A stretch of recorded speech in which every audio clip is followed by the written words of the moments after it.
लंगेट में अल्हम्दुलिल्लाह इंशाअल्लाह इरफान पंडितपुरी नए एमएलए होंगे।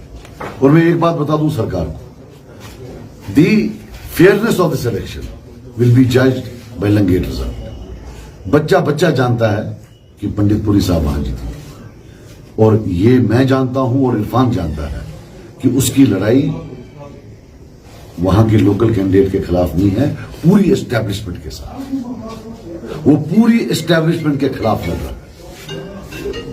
और जहां जहां हम गए लंगेट में, हमने देखा कि किस तरीके से, किस मोहब्बत से लोग निकल कर आ रहे लंगेट कॉन्स्टिट्यूंसी में।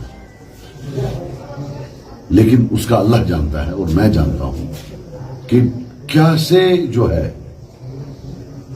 वो किन पावर्स के खिलाफ लड़ रहा है। But I have to give him credit कि उसको भरोसा है अपने अल्लाह पर और लड़ रहा है, मर्द की तरह लड़ रहा है अगेंस्ट ऑल ऑड्स, एंड इंशाल्लाह ही विल प्रिवेल। ये जो ये ड्रामा वाले हैं, ये कितने मतलब पर्दे के पीछे इनकी दोस्तियां यारी किन किन लोगों के साथ है। अगर कश्मीर के लोगों को सही पता चल जाए तो वो तो दे विल बी शॉक्ड।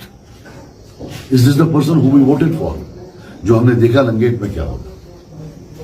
और मैं सरकार से भी कहता हूं, लड़ने दे, लोगों का बैटल है, आपका क्या लेना देना है। Why are we hell-bent on recreating 87? Sir, आपको कौन चीजें मजबूर कर रहे हैं कि आपको लग रहा है कि 1987 रिपीट हो गया यहाँ से? मैं मतलब लंगेट के बारे में तो मैं कंफर्म हूं कि हमारा कैंडिडेट जीता हुआ है। बट सज्जाद साहब, जो आपके अपोनेंट वहां पे वो कह रहे हैं कि पार्लियामेंट इलेक्शन में उन्होंने 40,000 के करीब वोट लिए थे, लेकिन पीपल्स कॉन्फ्रेंस वहां से खाली 20,000 के वोट के करीब वोट लिए थे उन्होंने। अब आपको सवाल सुनना, जलंधर की सीट जो है वो कांग्रेस जीत गई पार्लियामेंट में। उन्हें लिए 45,000 वोट। कितने दिए? उसके एक महीना बाद असेंबली हुई। जिस आम आदमी पार्टी ने 15 लिए थे, उसने 56 लिए और कांग्रेस ने लिए 18। स्टैटिस्टिक्स में प्लीज मुझे चैलेंज ना किया करें, and do your homework well. Parliament and assembly are two different things all together, right? They are two different things all together. There are 15 candidates there. But don't you think कि मावर इलाका जो बहुत बड़ा एक बेल्ट है वहां वो गाजियाबाद एग्जिस्ट नहीं करता है, बागाम एग्जिस्ट मैं नहीं ये करता कह रहा हूँ कि मावर इलाके से खाली इंजीनियर रशीद के बाई कैंडिडेट है, लेकिन बाकी जो गाजियाबाद है वहां से 3-4 कैंडिडेट वहां से कभी वो देखिए, वो तो मावर से भी है, छोटे मोटे, ऐसी बात नहीं है, राइट? ऐसी बात नहीं। एक को तो बिठा दिया इन्होंने जबरदस्ती, वो भी बेचारे को वो तो लॉक करके घर लॉक करके भाग गया हुआ है, राइट? उसे भी कुछ नहीं होगा। मावर में भी चेंज आ रहा है, हर जगह चेंज आ रहा है। This is the reality. जो आपकी, अगर आपको लग रहा है कि ऐसा कुछ होगा तो आप कश्मीर को कहाँ देखते हैं? नहीं, मैं पूरा इंशाल्लाह नहीं होगा, कोशिश करता हूं नहीं होगा।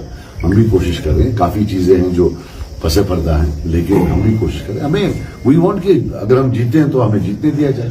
सर, इंजीनियर रशीद ने भी हाल ही में एक इल्जाम आप पे लगाया था कि ये जो मैंने उनको पकड़वाया है। मैंने उसको बोला था तुम पाकिस्तान से पैसा लो।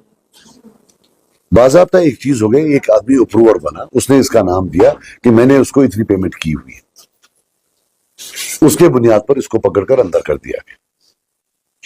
तो सजाद लोन का कहा, ये मेरे पास आया जब इसको एनआईए का हुआ कि हम तो भाई भाई हैं, मैं तो पीसी वाला हूं ओरिजिनल, आप फोन करो किसी को। और मैंने किया, ये मेरे सामने लाए, मैं बताऊंगा किसको फोन किया।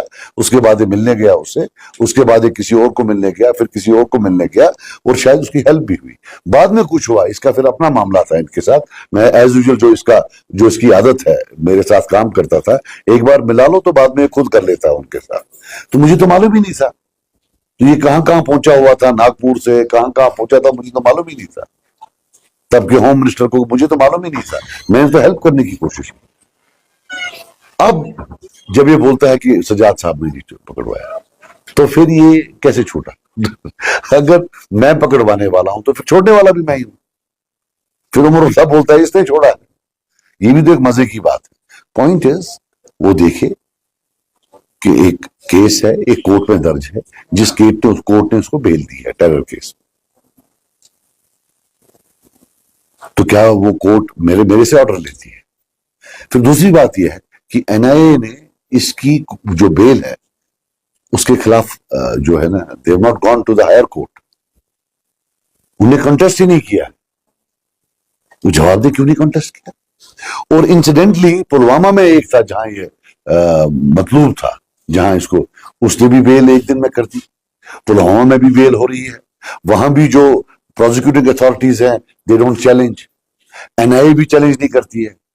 ये लीगल इतना अच्छा है हिंदुस्तान का लीगल सिस्टम।